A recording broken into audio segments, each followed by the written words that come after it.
Good morning student. आज का जो टॉपिक रहेगा हमारा वो क्या रहेगा कि particle in one dimensional symmetric potential well. ठीक है, हेडिंग वही रहेगा, बस अंतर क्या होगा कि सिमेट्रिक वर्ड आ जाएगा।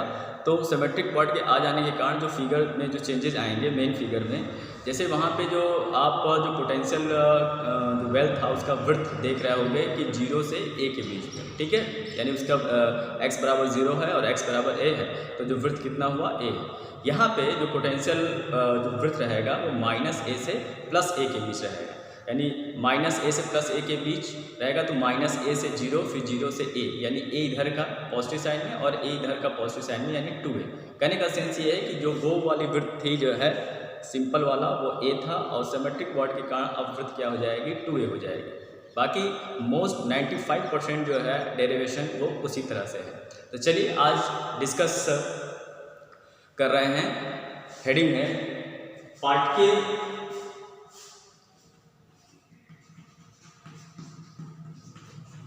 इन one dimensional, particle in one dimensional symmetric, particle in one dimensional symmetric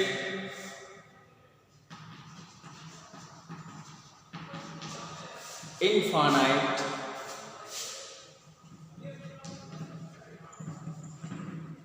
potential well. पहले की हेडिंग क्या थी, particle in one dimensional infinite potential well. एक वर्ड बीच में आ गया सिमेट्रिक, तो ये हो गया particle in one dimensional symmetric infinite potential well. कहने का सेंस है कि यहाँ पे जो विड्थ लेंगे हम 2a लेंगे, और सिमेट्रिक के कारण फिगर्स में क्या चेंजेस आएंगे जो है देखिए।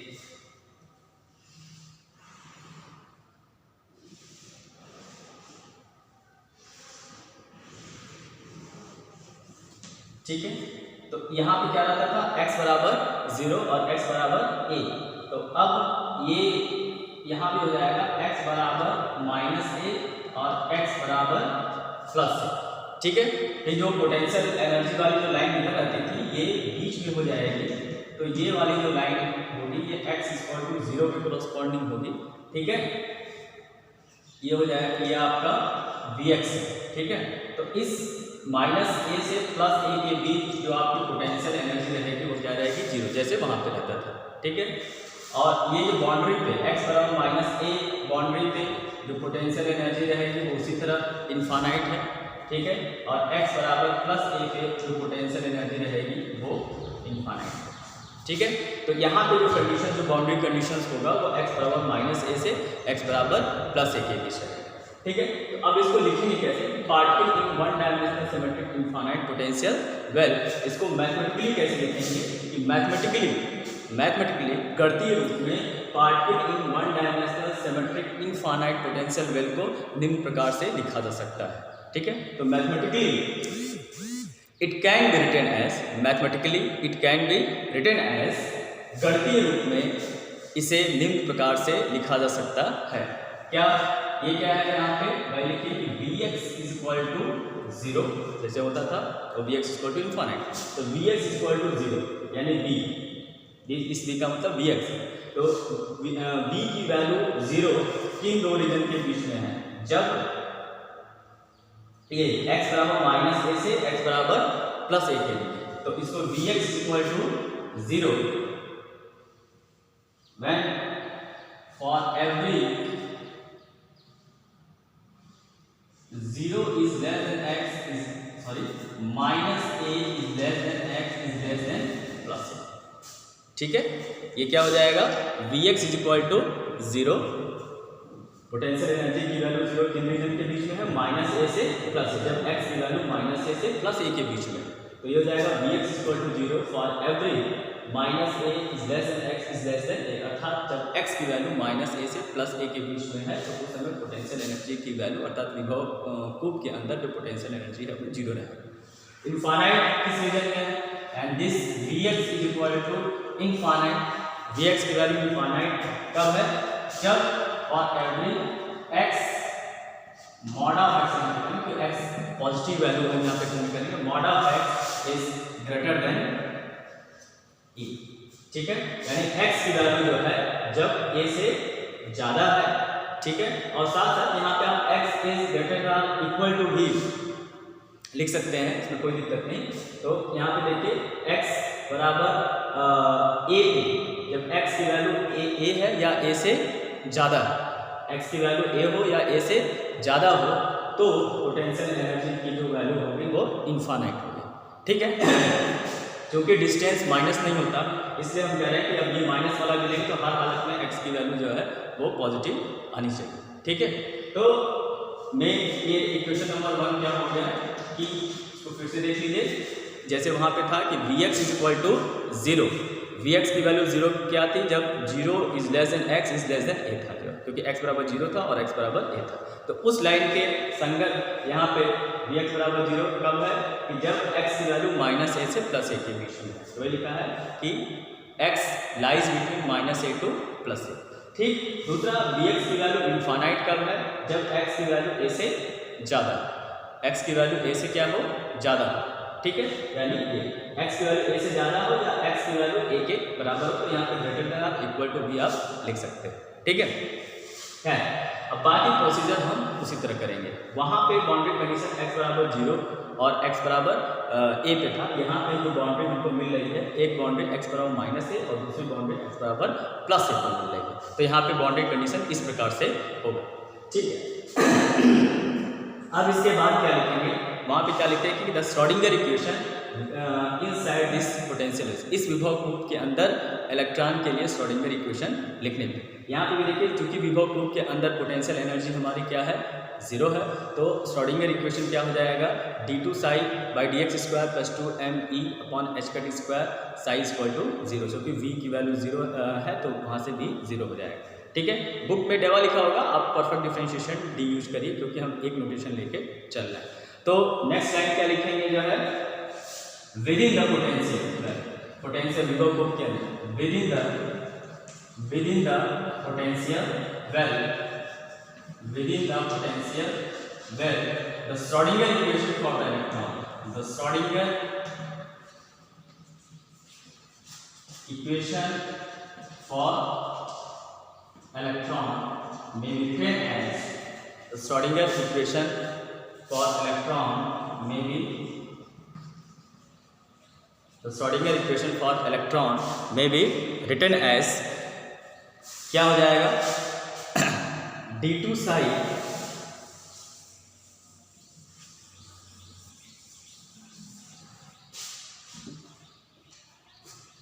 ये आपका हो जाएगा d2 psi by dx square, d2 psi by dx square plus 2me upon h का स्क्वायर psi इक्वल टू 0। तो जो हमने पहला इक्वेशन बनाया था, जो vx बराबर 0 और vx बराबर इनफाइनाइट था, उसको इक्वेशन 1 सपोज कर लिया, ठीक है, और फिर इसको सपोज कर लिया अपने मन से इक्वेशन नंबर 2। फिर वही या d2 psi upon dx square plus उसी तरह k square psi equal to 0। तीसरा equation number 3, where k square is equal to 2me upon h का square, where k square equal to ये, that is k is equal to under root 2me upon h का square. इसको suppose कर लिया equation number 4। यहाँ तक उसी तरह था जिस तरह से आप लोगों ने किया। इसके बाद क्या करते हैं कि भाई अब हम क्या लिखते हैं, इसका सॉल्यूशन लिखते हैं, इसका equation number 3, the solution of equation 3, the solution of equation 3 may be written as, the solution of equation 3 may be written as, क्या हो जाएगा, ये बताया था, psi किसका फंक्शन है, x के रिस्पेक्ट में, psi x is equal to a sin kx plus b cos kx। psi x की वैल्यू क्या हो जाएगी, a sin kx plus b cos kx value के तरह सपोज कर लिया। ये इक्वेशन नंबर 5 है, अपने मन से इक्वेशन आप मान सकते हैं। Where a and b are arbitrary constant whose values are determined by the boundary condition, जहाँ ए और बी स्ट्रिक्ट नियतांक है जिनकी वैल्यू हम बाउंड्री कंडीशन रख के निकालते हैं। नेक्स्ट आप क्या लिखे थे, boundary condition. The boundary conditions are, जैसे वहाँ पे बाउंड्री कंडीशन x बराबर 0 पे साई 0 था और x बराबर a पे साई 0 था। यहाँ पे क्या होगा, x बराबर -a पे साई 0 है, क्योंकि x बराबर -a पे एक बाउंड्री बन रही है और दूसरा x बराबर +a पे बाउंड्री बन रही है। तो दो बाउंड्री कंडीशन क्या होगा, एट x बराबर -a psi equal to 0 and also at x बराबर +a psi equal to 0।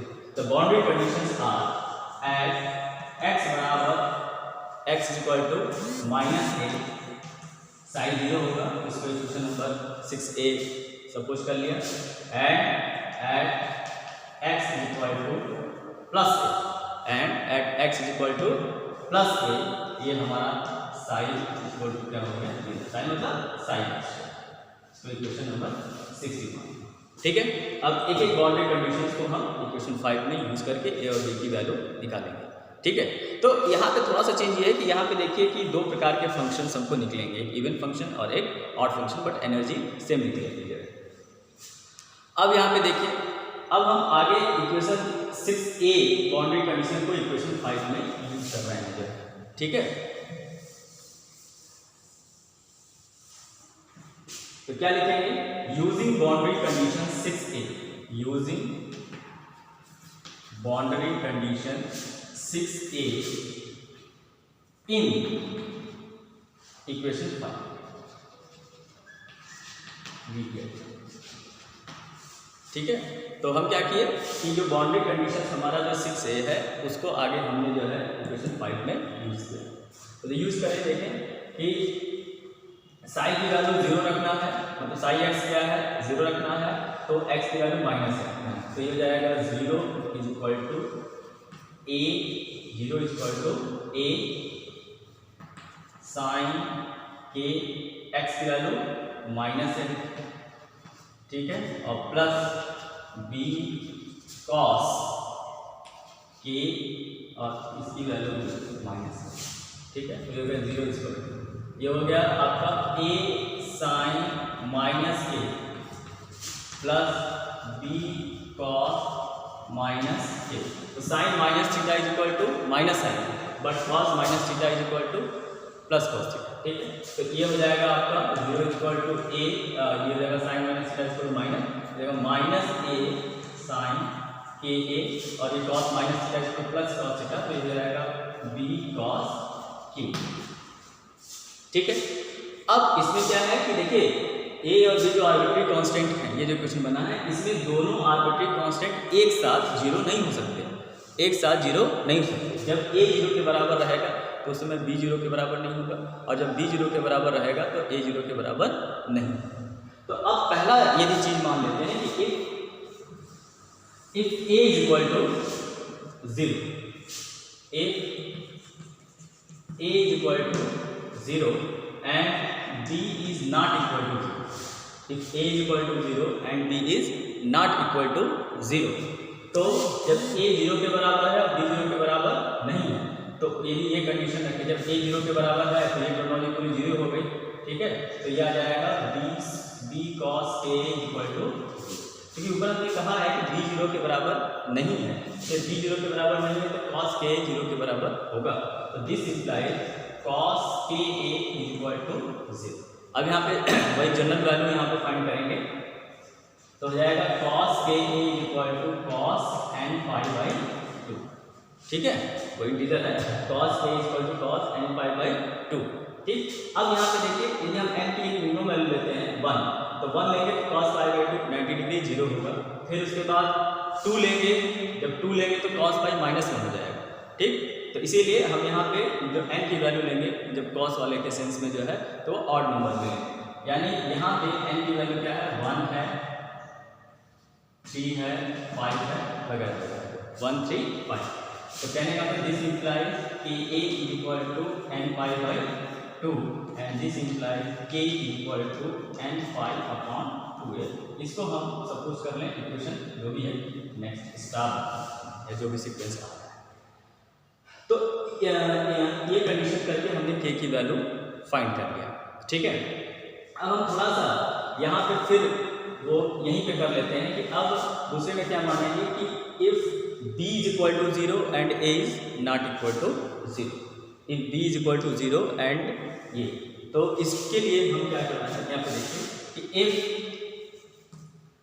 b is equal to 0 and a is not equal to 0, if b is equal to 0 and a is not equal to 0, तो if b is equal to 0 and a not equal to 0, तो ये b 0 से terminology 0 हो गया, तो ये आ जाएगा आपका माइनस a साइन k बराबर 0, अर्थात a साइन के a बराबर 0, since a is not equal to 0, तो this imply sine k a equal to क्या आ जाएगा 0। तो यहाँ से भी वही जनरल वैल्यू निकालेंगे, तो sign k a equal to 0, अर्थात sine k a equal to sine n pi by 2। लेकिन यहाँ पे जो n की वैल्यू देखिए, साइन 0 रिस्पेक्ट में जो है, क्योंकि साइन 90 का मान 1 होता है, तो 0 कब होगा, जो n की वैल्यू क्या रखेंगे, जो है 2 रखेंगे, तो जब 2 रखेंगे यहाँ पे जो 2 कट जाएगा, साइन पाई क्या हो जाएगा 0 हो जाएगा, तो दिस इंप्लाइज यहाँ से k a इक्वल टू क्या हो जाएगा, यहाँ पे n की वैल्यू क्या हो जाएगी, जो है 2, 4, 6 वगैरह, तो k equal to n pi by 2, this implies k बराबर n पाई अपॉन 2। तो दोनों परिस्थिति में आप देख रहे हैं कि k की वैल्यू क्या आ रही है, सेम आ रही है। इसको हम स्टार 1 कह लिए और इसको स्टार 2 कह लिए, जो इसको स्टार 1 कह लिया और इसको स्टार 2 कह लिया, ठीक है। तो ये चीज़ें जो है हमने a बराबर 0, b is not equal to 0 रख के k की वैल्यू निकाल ली, फिर b equal to 0, a is not equal to रख के k की वैल्यू निकाल ली, ठीक है। अब हम बारी बारी से इस वाले इक्वेशन जो हमारा 5 जो सोल्यूशन था, हम उसमें ये वैल्यू जो है रखेंगे स्टेप बाय। तो सबसे पहले हम यदि वो कंडीशन यूज किए जो कि साई बराबर 0 एट x बराबर माइनस a वाले, तो उससे जो हमारा पहला हल जो प्राप्त हो रहा है, साई x जो है कि a इज इक्वल टू 0 से बिना b cos kx, ठीक है। वो सोल्यूशन वाले में रखेंगे जैसे पहले रखते थे, तो b cos kx, क्योंकि a की वैल्यू 0 थी। अब इसके बाद क्या करेंगे, जैसे वहाँ पे अब ये हमारा नॉर्मलाइज्ड फंक्शन नहीं है, तो नॉर्मलाइजेशन के लिए हम क्या करेंगे, नॉर्मलाइजेशन कंडीशन यूज करेंगे। तो यूजिंग नॉर्मलाइजेशन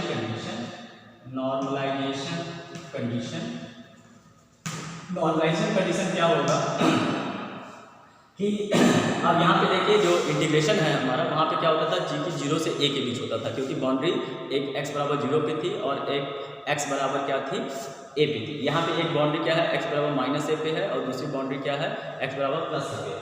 तो जो हम इंटीग्रेशन करेंगे वो minus a two plus a करेंगे। इंटीग्रेशन कहाँ से करेंगे, minus a two plus a करेंगे। तो minus a two plus a mod of Sai x square dx, इसकी वैल्यू किसके बराबर होगी, 1 के बराबर, ठीक है।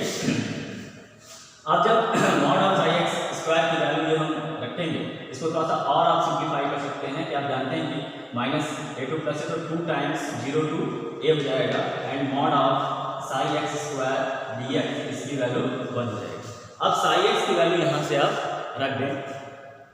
जब साई एक्स की वैल्यू आप यहाँ से रखते हो तो ये हो जाएगा कि this is equal to 2 times 0 to a, ये हो जाएगा b square cos square kx dx equal to 1। b square constant है, इंटीग्रेशन के बाहर आ जाएगा, हाँ, b स्क्वायर कॉन्स्टेंट है, इंटीग्रेशन के बाहर आ जाएगा, तो ये हो जाएगा 2 times b square 0 to a cos square kx dx equal to 1। Integration from 0 to a cos square kx dx, इसकी वैल्यू आप कैलकुलेट करोगे तो आएगी 1/2।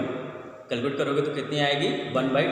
तो ये 1/2, ये 2 से कट जाएगा, यानी b square is equal to क्या आ जाएगा, a मतलब 1/2 आएगी, लिमिट रखेंगे तो स्मॉल a/2 आएगा, मतलब स्मॉल a/2 2 से कैंसिल हो गया।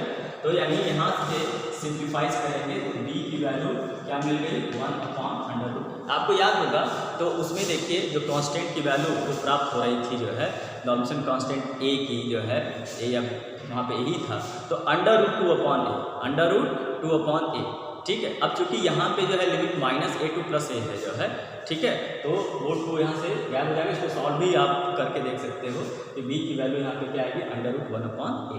अब इस b की वैल्यू जो है आप इस वेव फंक्शन में रख दो, तो हमको जो वेव फंक्शन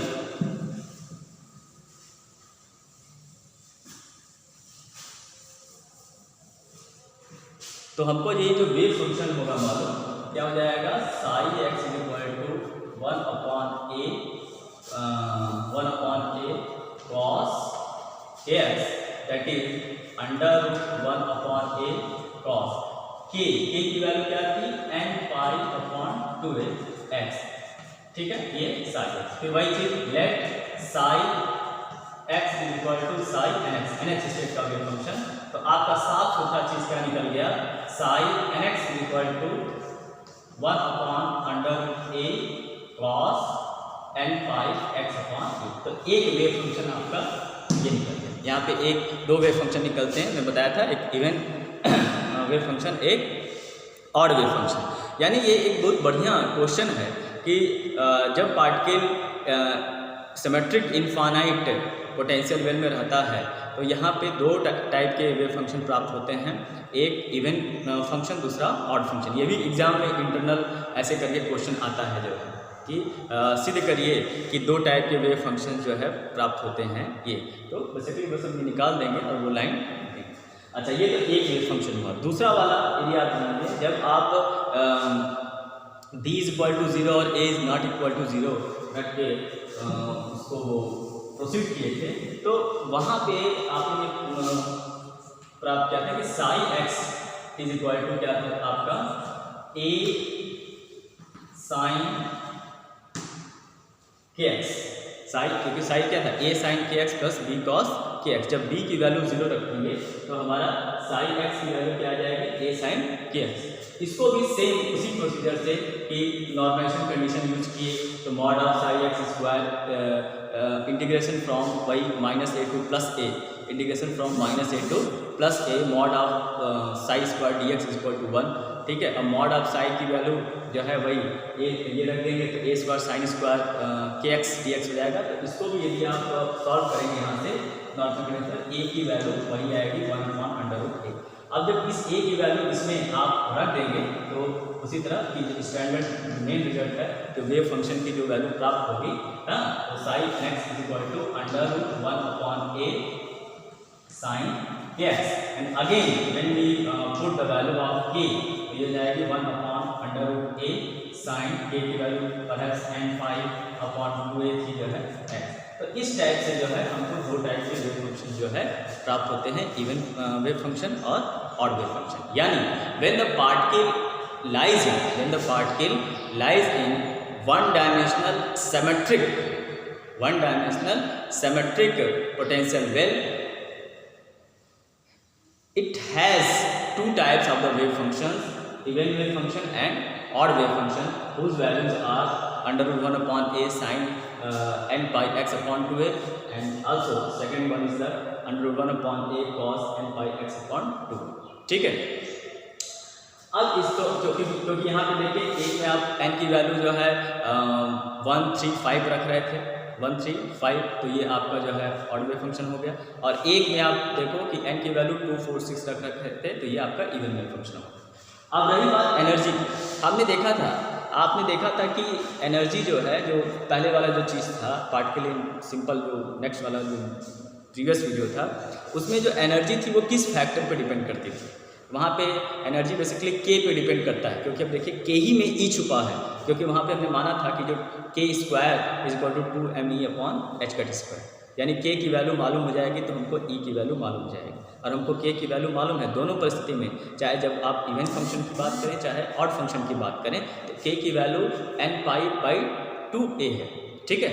तो अब उससे जो है उन रिलेशन को यदि हम यूज़ कर लें कि पुटिंग की we have k = n pi upon 2, we have k is equal to, we have k is equal to n pi by 2, we have k is equal to n pi by 2, and also we have k is equal to under root 2me upon h cut square, and also we have k is equal to under root 2me upon h cut square। तो k इसके बराबर दोनों निकाल, k इसके बराबर माने हैं पहले में आपने देखा होगा, तो दोनों को कंपेयर कर दें तो ये हो जाएगा under root 2me upon h cut square is equal to n pi upon 2, squaring both the sides, तो ये हो जाएगा 2me upon h cut square is equal to n square pi square upon 4a square.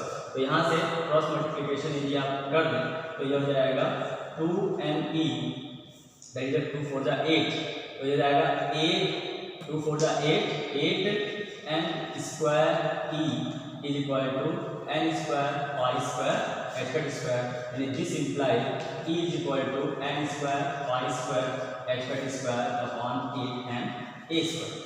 ठीक है, let e is equal to en by nth state की energy, let e is equal to en, जैसे psi is equal to psi n आपने किया, तो ये हो जाएगा आपका en is equal to n square pi square h cut square upon 8m a square. तो इस प्रकार से जो है particle in one dimensional symmetric infinite potential well के लिए जो है हम वेव फंक्शंस निकाल सकते हैं। ठीक है, जो इवन और ऑड टाइप के होते हैं, और एनर्जी वैल्यू ये होती है। जैसे हमने उसमें भी निकाला था कि यदि मान लीजिए हमको पर्टिकुलर स्टेट की एनर्जी निकालनी है, जैसे प्रथम ऊर्जा स्तर क्या होगा, द्वितीय ऊर्जा स्तर क्या होगा, वगैरह वगैरह। तो प्रथम ऊर्जा स्तर के लिए हम क्या करते हैं, देखिए फर्स्ट एनर्जी लेवल के लिए हमने बताया कि अब इसमें चूंकि देखिए अब इसमें तो कोई वो नहीं है कि इवन और n की वैल्यू 1 2 3 आप सीक्वेंस वाइज जो है रख दें, तो putting n is equal to 1 2 3 dot dot dot, तो ये n की वैल्यू 1 रखेंगे जो है, तो ये हमारा प्रथम ऊर्जा फर्स्ट एनर्जी लेवल की जो एनर्जी है तो क्या मिलेगी, n की बराबर 1 रखें तो 1 का एक्स्ट्रा मतलब 1, यानी ये हो जाएगा पाई square h cut square upon 8m a square.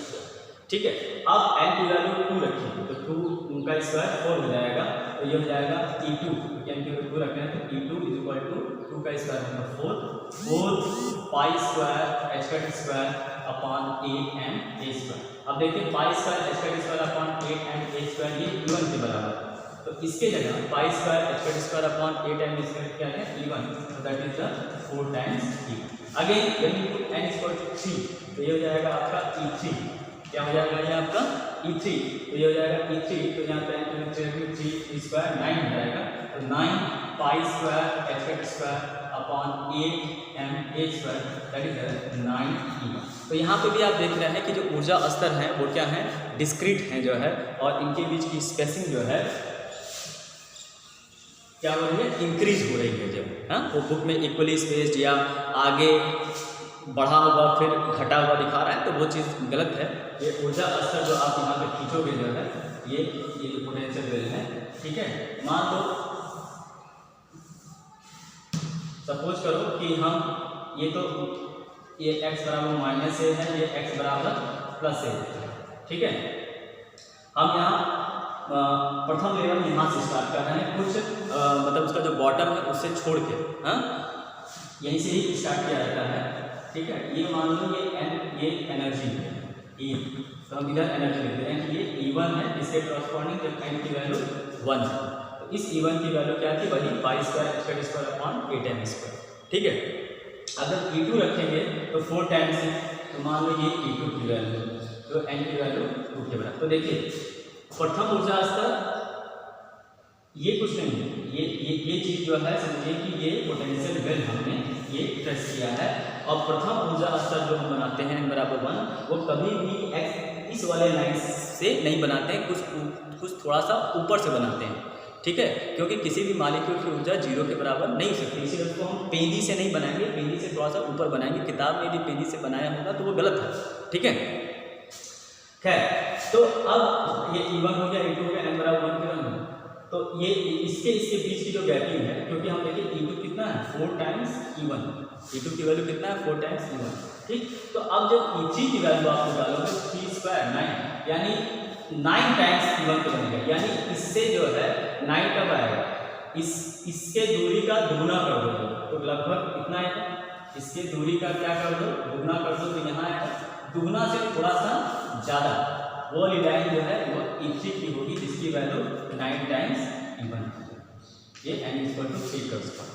तो यही इसमें कह रहा है कि particle when the particle lies in symmetric infinite potential well, symmetric infinite potential well its energy level are also decrease. इसके भी ऊर्जा स्तर, जब पार्टिकल सिमेट्रिक स्क्वायर पोटेंशियल में रहता है इनफाइनाइट डेप्थ पे, तो इसके भी ऊर्जा स्तर क्या होते हैं, विविध होते हैं, अलग अलग होते हैं, जैसे कि पहले वाले में होते थे जो सिमेट्रिक नहीं था। अंतर बस ये होता है कि चूंकि उसमें एक ही वेव फंक्शन पाया जाता था, लेकिन यहाँ पे आप देख रहे हैं कि दो टाइप के वेव फंक्शंस पाए जा रहे हैं। एक इवन वेव फंक्शन जो n बराबर 2, 4, 6 के कॉरस्पॉन्डिंग है, और एक ऑड फंक्शन जो 1, 3, 5 के कॉरस्पॉन्डिंग। ठीक है, तो यहाँ पे हम स्टॉप करते हैं लेक्चर। इसके बाद हम ये बताएंगे कि इसके जो वेव फंक्शंस और प्रोबेबिलिटी डेंसिटी को कैसे ट्रेस करते हैं नेक्स्ट वीडियो।